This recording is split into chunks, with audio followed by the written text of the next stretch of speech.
ọba inú wa ni, ìjòyè inú wa ni, president inú wa ni, ìmáàmù inú wa ni, olówó inú wa ni, tálákà inú wa ni, funfun inú wa ni, pupa inú wa ni, dúdú ni, àgbàlagbà ni, ọmọdé ni, ọkùnrin ni, obìnrin ni, inú aṣọ funfun,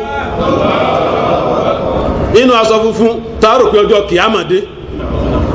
bọ́sàn rẹ̀ ṣe funfun lọ bẹ́ẹ̀ lòlú ẹ funfun lọ wípé inú àwọn ọjọ́ mẹ́wàá ẹ̀ náà lọ́lọ́run fi àwọn yẹn sí ló fi jẹ́ pé ọjọ́ pàtàkì ni. ìyẹn lọ́fàá tí ìmáàmù wa Hafiz bin Hajar inú Fathul Bari sẹ́ríù Sahih al-Bukhari ó ní walladhi yadhhar ó lè tó fojú hàn gbangba sí gbọmọ ẹ̀dẹ́nìyà anasaba wípé ìdí pàtàkì fimtiyazi ashru dhil-hijja tọ́lọ̀bá tí ọ̀dá gáfi sa oṣù ọjọ́ mẹ́wàá àkọ́nù oṣù Zulhijja ní pàtàkì yìí limakani ijtimai ummahatil ibada fi òun náà ni wípé àwọn kàǹkà inú ètò ìjọsìn Ọlọ́run kó gbogbo ẹ̀jọ́ síbẹ̀ in ti ń jẹ́ Islam inú ọjọ́ mẹ́wàá ọjọ́ kan bí Ọlọ́run kó jọ síbẹ̀ àsọ̀lá irun kíkí ó fi ibẹ̀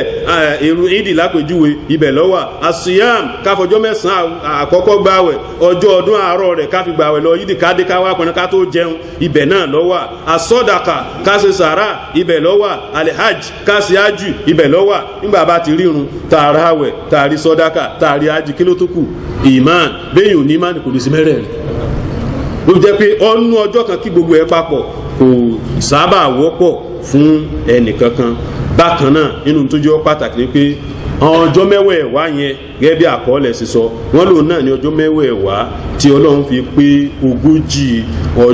ọjọ́ àwẹ̀ àti òru àwẹ̀ fún Nabiyullah Musa alayhi salatu wasallam suratu Araf aya 142 nígbàtí ó sọ pé Musa kánjú sínú lẹ́yìn ìgbà tí àwẹ̀ rẹ̀ pé 30 kò dúró kọ́lọ̀ ń fún ní instruction pé gbóòsù àbí bákan kò sínú tó fi sínú tọ́lọ́ ní màá tún fáìnì ẹ̀ pẹ̀lú ọjọ́ mẹ́wàá mi ọjọ́ mẹ́wàá tọ́lọ́ fi fáìnì ẹ̀ tó sọ pé wà adná Musa 30 layla Ọlọ́run ní àti kọ́ sí àdéhùn pẹ̀lú Musa wípé ọgbọ̀n òru ni wàá fi gbà àwẹ̀ wàdùnnáhà bí ash àwa ní kí mẹ́wàá mi ò tún kún kó di 40 fatamami kọ́ọ̀tù rọ́bì àdéhùn Ọlọ́run bá pẹ̀lú ẹ̀ wá pé 40 layla sí 40 òru yẹn suratu Araf àyà 142 tàbá wo tafsiru Tabari juz'u ẹlẹ́ẹ̀kẹtàlá page 86 sí 87 àbá ọ̀rọ̀ yẹn ní ibẹ̀. ìdí nìyẹn tí ó fi jẹ́ pé àwọn iṣẹ́ olóore tí ó yẹ ká máa ṣe ń bẹ̀ ó pọ̀ ṣùgbọ́n díẹ̀ nú ẹ̀ ò ní tauba ká máa túbà gbogbo ẹ̀ṣẹ̀ wa lọ sọ́dọ̀ Ọlọ́run bá tàbá wo ọ̀rọ̀ Ọlọ́run ní atubu ila Allah jami'a ó ní ẹ túbà lọ́sọ́dọ̀ Ọlọ́run bá yọ al-mu'minun ẹ̀yin olùgbàgbọ́ òdodo la'allakum tuflihun ká lè bá àsorí torí pé ìsoríire mùsùlùmí ní àwọn ọjọ́ mẹ́wẹ̀ẹ̀wá ó ṣe pàtàkì Ọlọ́run àtọ́ kó mọ́ sàṣẹ́mi àtẹ́ni olórí ilé Suratul Nur aya 31. bákan náà kápọ̀ lẹ́ni tí ó mọ kírun ní àkókò yìí torí pé ìmọ̀ kírun ìmọ̀ ṣe Allahu Akbar lọ́pọ̀lọpọ̀ ìmọ̀ lọ sí mọ́sálásí ìmọ̀ tún ní mọ́sálásí ní sáfù àkọ́kọ́ ìmọ̀ kírun jàmá kápọ̀ lẹ́ni tí ó máa ṣe iṣẹ́ rere àti ìsúnmọ́ Ọlọ́run Ọba ó ṣe pàtàkì torí pé ànábì wa Muhammad sallam ó ní tán ọjọ́ mẹ́wàá ìbá ti bẹ̀rẹ̀ ó ń bá ìkan náà sọ̀hábà rẹ̀ wọ́n pè ní Thawban ó ní alayka bi kathratu sujud pọ̀ lẹ́ni tí ó máa forí kanlẹ̀ fọ́lọ́n tí ó máa kírun fọ́lọ́n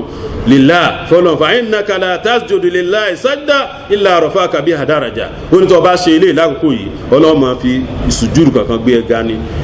wa hatta anka biha khati'a ó ní pẹ̀lú sùjádà kọ̀ọ̀kan Ọlọ́run bá tí ọlọ́run yóò máa fi orí ẹ̀ṣẹ̀ kọ̀ọ̀kan jẹ́ ni Ọlọ́run sàfúrí ẹ̀ṣẹ̀ wa jìn wá Muslim ló gba àdìsí ẹ̀ wá. ìkẹta náà ni pé ká gbìyànjú ká fi ọjọ́ mẹ́wẹ̀ẹ̀wá yẹn ká fi gba àwẹ̀ 9 àkọ́kọ́ àgbàwẹ̀ yóò full mẹ́wàá rẹ̀ á fi àárọ̀ rẹ̀ gba àwẹ̀ tá a bá darí yídì á jẹun. Unaida ọmọ Khalid ó ń sọ olóhùn lọ bá àyàwó ànábì wa Musa sálà wọn bí wọn lè pé bóòlù ànábì ṣe ń ṣe tí ọjọ́ mẹ́wàá ìbá dé ó ní ànábì wa Musa sálà máa ń fi 9 àkọ́kọ́ rẹ̀ gbààwẹ̀ yóò sì gbààwẹ̀ láàárọ̀ ọjọ́ 10 tó bá darí yídì yóò jẹun ó ní bákan náà máa ń gbààwẹ̀ ọjọ́ Ashura ọjọ́ 10 oṣù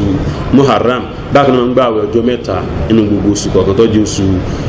ojú ọ̀run tàbá wọnú Musnad Ahmad àti Abu Dawud Nasai àbá àdìsí yẹn bẹ̀. nínú iṣẹ́ tó yẹ ká ṣe nínú mẹ́wẹ̀ẹ̀wá ní àdáwọ̀lẹ̀ hajj wal umra ká ṣe hajj àti umra fẹ́ tó bá ní owó tó sì lágbára tọ́nà tún free torí pé ànábì wa Musa sọ ní al-umra ila umra kàfàrà lima bainakuma ó ní tá a bá ń ti àkókò kan sí ìkejì tá à ń ṣe umra síra wọn tá à ń ṣe ájì síra wọn ó ní yóò máa pa àwọn ẹ̀ṣẹ̀ wa rẹ́ gbogbo ájì tọ́lọ́ máa fún wa sí tó jẹ́ pé a ṣe ó sì ní àlùbáríkà a ṣiṣẹ́ ẹ̀ṣẹ̀ ń bẹ̀ a ṣiṣẹ́ pòkì ń bẹ̀ ó ní ẹ̀san rẹ̀ náà làlùjánnà ọlọ́mọṣà ṣe àwa náà lọ́mọ àlùjánnà gbogbo ọmọ ìyá wa tí wọ́n lọ sí ájì tọ́dún ọlọ́mọṣà bá ní mú wọn lọ láyọ̀ àtàlàáfíà kó bá ní fún wọn ní àṣeyọrí iṣẹ́ ṣe inú tó yẹ ká ṣe ń bẹ̀ náà ní ìtìká gẹ́gẹ́ bí aláṣẹ sọ́bìnrin Umayya ó ní ìníyàlá amko fil masjid sáà ó lè mi máa ń fi kódà wákàtí kan jókòó sínú mọ́sálásí tó jẹ́ pé tí wọ́n bá béèrè pé kí ló ń ṣe màá tún fi láàrin itikaf màá sọ fẹ́ni tó bá béèrè pé ntẹ́mi ṣe ni pé mò ń ṣe itikaf lọ́wọ́ ní àkókò yẹn irú àkókò tá a wí bá a bá wá júmọ̀ báyìí a lè dáhùn pé mò ń lọ kí júmọ̀ mò ń lọ sí itikaf mò ń lọ sí wáàsí mò ń lọ pàdé àwọn mùsùlùmí mò ń lọ ṣiṣẹ́ rí mò ń lọ sí zikir mò ń lọ láti fara ro àwọn ẹni rí gbogbo àwọn kan wọ̀nyí bá ní ẹ bá ṣe pọ̀ tó bẹ́ẹ̀ náà ni ládé ó ṣe pàtó àyíjọ wà nù mọ́sáàsì bákan náà ṣùgbọ́n ládé àwọ̀ òrí bákan náà látara pé àníyàn wa ó yàtọ̀ sí ara wọn tó bẹ́ẹ̀ bá fi ìtìkáàfù kún tẹ̀sí náà yóò ní ládé pé ó ṣe ìtìkáàfù ọlọ́run sì fa ìgbà wá kí a sì tẹ̀jìdìdù níyà pé bó tó ṣe wà ń jòkó iná ìwọ náà fà ní ìtìkáàfù kún ọlọ́bàtà yóò tún fún ládé ìtìkáàfù pẹ̀lú kọ́ wá kí jùmọ̀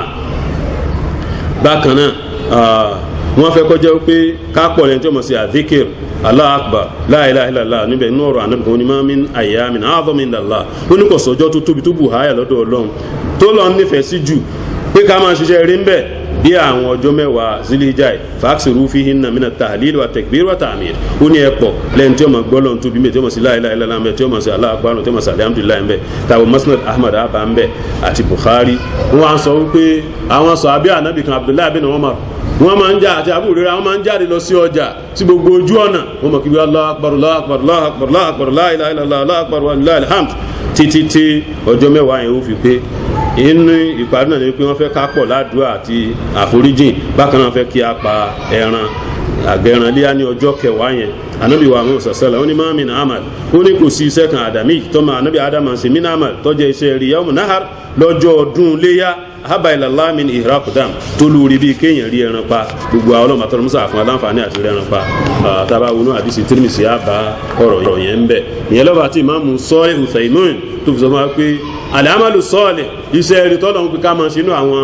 ọjọ́ mẹ́wàá yẹn ó ló kó sínú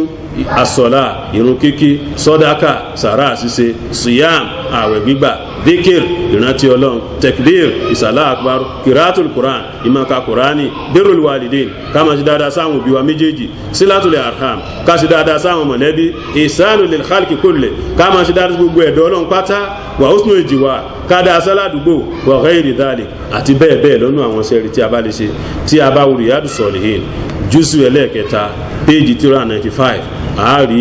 ọ̀rọ̀ yẹn ní ibẹ̀ kí ọlọ́mọ àtọ́ra ga kọ́símọ́sà fún èmi àti ẹ̀yin ní iṣẹ́ rí sínú ọjọ́ tá a bá wọ ọjọ́ tòní ọjọ́ 23 oṣù ojú ọ̀run ti oṣù 12 Zulhijjah ọjọ́ júmọ̀ àti jọ́ mẹ́jọ ó ṣe sì kó jẹ́ pé ní ọjọ́ àkọ́kọ́ fún oṣù yẹn tí wàá fi ń sọ ọ́ lẹ̀ fún akóńkálùwà lè dì mẹ́rù pé bọ́ọ̀lù ń bá yọ̀ǹda fún mi tí ó fún mi lálàáfíà tó fún mi ní ẹ̀mí